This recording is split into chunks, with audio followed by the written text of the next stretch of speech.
The silent disappearance. Why posting pictures is trading your soul for likes. There are people who simply do not post pictures on social media, or perhaps they post only once in a blue moon. Do you know anyone like that? Or are you one of them? Then, of course, there are those who post constantly, documenting every meal, every commute, every fleeting thought. But have you ever paused to consider this terrifying possibility? What if every picture you post takes a little piece of you from the very person you are? You believe you are skillfully capturing a moment, but what if the moment is, in reality, capturing you?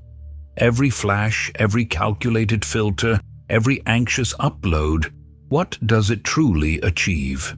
Your heart momentarily races, waiting for something invisible, something external, to confirm that you exist. The glow of the screen feels warm, almost human, but it is utterly mechanical. And what happens immediately after you press share on Instagram or wherever? You know that feeling, don't you? You post, then you wait. Refreshing, checking, pretending you don't care even though your entire internal system is holding its breath. When did sharing your life become the terrifying proof that you are actually living it? Because every single post is not a record, it is a performance. It is a self-imposed leash. Friedrich Nietzsche warned us of this profound danger long before any algorithm existed. The moment you desperately need the world to see you, you immediately stop seeing yourself. So ask yourself this with brutal honesty. If your life must be witnessed to feel real, whose life are you truly living? Let's talk about why the compulsive posting of pictures is one of the most destructive things you can do to your own soul, and why it is the quietest, most pervasive way to simply disappear. The manufacturing of reality and the lost moment. Look at the feeds flooded with selfies and meticulously staged poses. These individuals are no longer sharing their life, they are actively manufacturing it. They pose, they reshoot, they filter, they crop, they edit, until the image flawlessly resembles happiness, until it perfectly mimics meaning, until it looks like a life worth having. But they forget to ask the only question that matters. When was the last time I experienced something without immediately thinking about how it would look online? When was the last time a moment was genuinely, utterly mine? Here is the heartbreaking truth. The moment you post it, you lose it. That precious, raw experience no longer belongs to you alone. It belongs to them, to the crowd, to the algorithm, to the endless scroll of strangers who will glance at it for half a second and immediately move on. Each post is another thick bar in the cage you tragically call connection. You think you are documenting your soul? You are, in fact, outsourcing it. Think about that breathtaking sunset you photographed last week. Did you actually watch it? Did you feel the warmth of the fading light on your skin? Did you let the awe move through you, unchecked? Or were you too busy adjusting the saturation, crafting the perfect caption, and anxiously imagining the projected response? You captured the image, but you tragically missed the moment. And deep down, you know this is true. You feel the hollow ache that settles in immediately after posting, that strange emptiness that should never be there, because you just shared something you called meaningful. But it was never meaningful. It was always merely a performance. Nietzsche warned us about this fundamental human tendency over a century ago. He wrote about the universal habit of deception, flattering, lying, deluding, talking behind the back, putting up a false front, living in borrowed splendor, wearing a mask, hiding behind convention, playing a role for others and for oneself. In short, a continuous fluttering around the solitary flame of vanity. He saw it then in a world without smartphones, without Instagram, without any of our modern distractions. He saw that humans would always choose the mask over the face, the performance over the truth, and the validation of the crowd over the sovereignty of the self.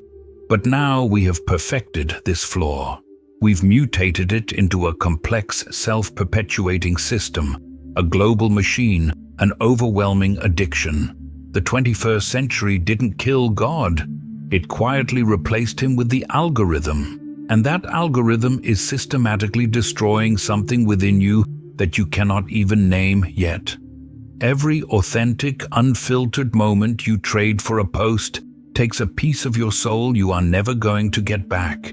It is a slow, quiet, and almost unnoticeable process of psychic erosion. So ask yourself, how many essential pieces have you already willingly given away? The algorithm as director, losing the script of your own life. Once you become addicted to sharing your life, your inner director is replaced by an external one. You can never truly enjoy a beautiful meal without considering the angle, the lighting, the caption. You attend a concert, the music is pulsing, the crowd is alive, but you are not truly there. You are filming it. You are already imagining how it will look in your story, how many fleeting views it will garner, whether people will be convinced that you are cool, cultured, interesting. Do you even remember what the music sounded like? Or were you too busy making sure everyone knew you were there? You are living on a stage built by strangers, and you never even auditioned for the role. The algorithm is your director now. It tells you what matters, what is worth experiencing, and what version of yourself is acceptable. Every scene of your life is rehearsed. Every moment is blocked. Every emotion is meticulously performed. You have become an actor in your own life.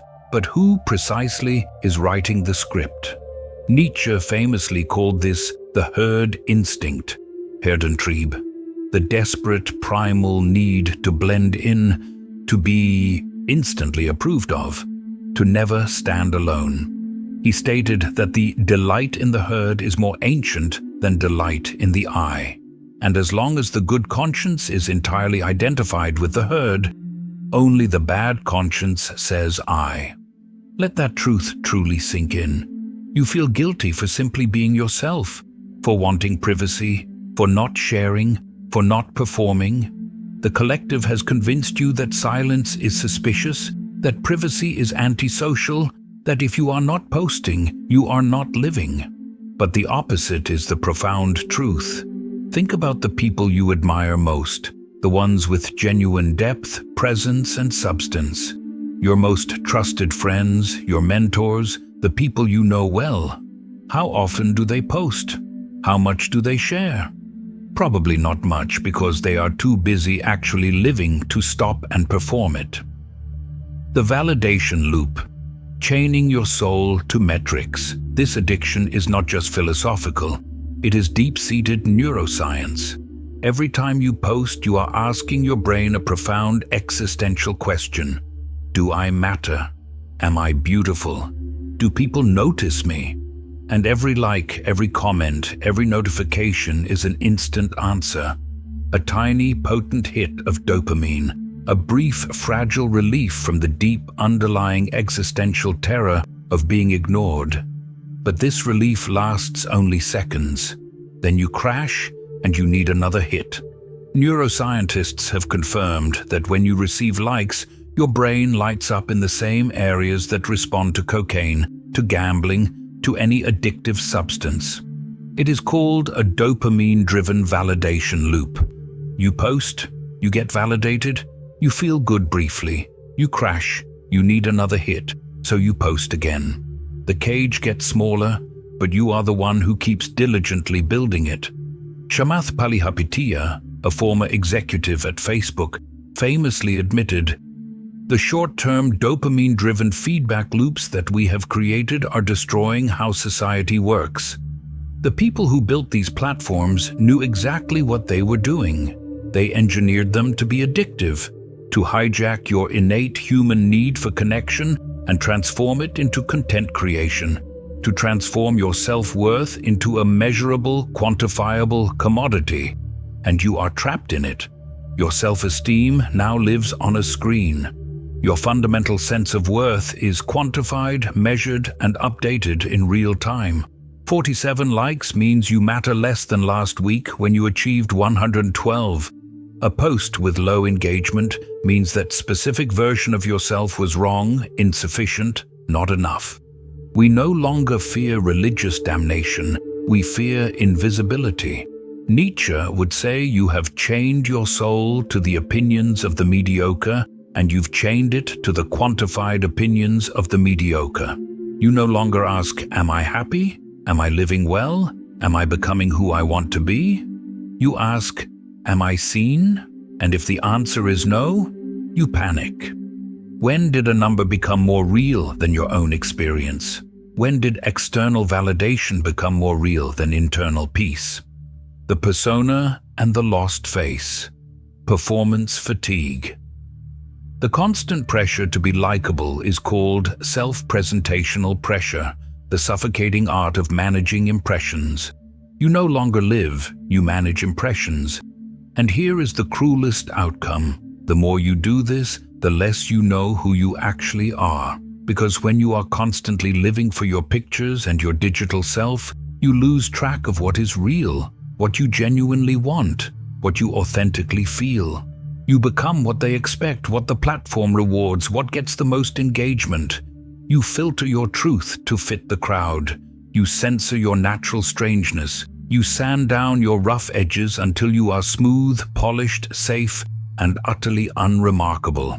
Carl Jung spoke of the persona, the mask we construct to navigate the social world. But he issued a severe warning. If we identify too completely with the mask, we lose all vital contact with the self, the deeper, truer part of us that exists beyond performance. You have become the mask, and you no longer even remember there was ever a face beneath it. You scroll through your own feed and do not recognize the person smiling back. You have built a sterile museum of versions you no longer inhabit. Nietzsche urged us toward self-overcoming, Selbstüberwindung, the painful, necessary process of becoming who you truly are. But you cannot overcome yourself under surveillance. You cannot become yourself while performing for an audience. Every time you post, you trade the authorship of your life for applause. And once your image becomes public, it stops being yours. It becomes a collective hallucination, a social construct, a thing others define. That is when the profound exhaustion sets in, the bone-deep weariness of always being on, the fatigue of being always visible, always performing, always available. You check your phone and feel dread, not desire. You are overwhelmed, drained, and expertly manipulated by a system that profits directly from your deep-seated insecurity. The sovereign act of silence, reclaiming your interiority. But what if I told you there is an escape route, and it starts with something you have forgotten how to do? The less you reveal, the more you command attention. The more you post, the more predictable, the more boring you become. Just another face in the infinite scroll. But silence is magnetic. Have you noticed how the most truly interesting people you know are rarely the ones posting constantly? They are the ones you wonder about, the ones with a depth you can never quite access through a screen. Nietzsche knew them well. He wrote, "Every profound spirit needs a mask. Even more, around every profound spirit, a mask is continually growing." This is not the mask of performance, but the mask of mystery, of what can never be fully known, of what remains private, sovereign, yours. When you stop posting, something almost supernatural happens. People become curious. They wonder about you. You become three-dimensional again, interesting, real, because you are not playing the game anymore. You are not competing for attention. You are not performing for approval. You have reclaimed something profoundly precious, your interiority, the part of you that cannot be accessed, judged, or quantified by others. What the world cannot see, it cannot distort. The cage door was never truly locked. You just forgot to look, and suddenly you are free. Free to have experiences that are entirely your own.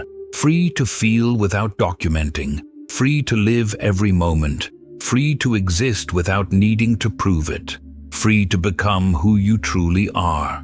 Think about the last time you did something truly meaningful without posting about it. A walk where you didn't take a single photo, a deep conversation you didn't summarize for the internet, a moment of beauty you simply witnessed without immediately thinking about how to share it. If you can't even imagine that feeling, that should terrify you, because it means you've lost the ability to fully inhabit your own life, to be present, to experience reality directly without the mediating layer of potential content. The people who don't post, they see more, they feel more, they live more fully, not because they're morally superior, but because they are actually there. Presence, freedom, and amor fati. There is a word for this that you have forgotten. Presence. The ability to exist entirely in a moment without needing to capture it, broadcast it, or prove it happened. It is the rarest commodity in the modern world, and the most valuable. Nietzsche called the wholehearted embrace of what is amor fati, the love of one's fate, the ability to be so completely present that nothing else matters. But you cannot achieve this with your phone in your hand, composing captions in your head, waiting for validation from strangers. You cannot live freely inside the cage you keep building. What if the most radical, revolutionary thing you could do right now is simply close the app? What if real freedom is just one simple decision away? You have two ways to live.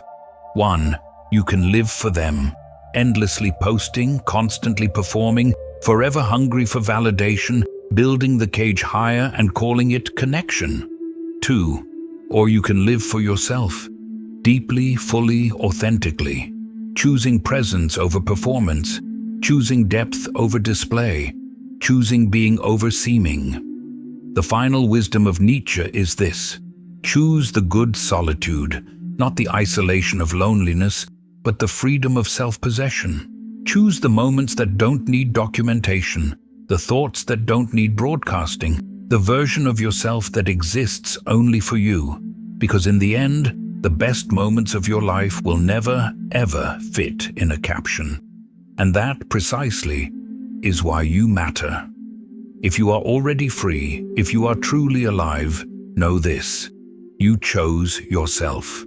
You remembered the best moments are the ones you kept sacred, and I am proud of you.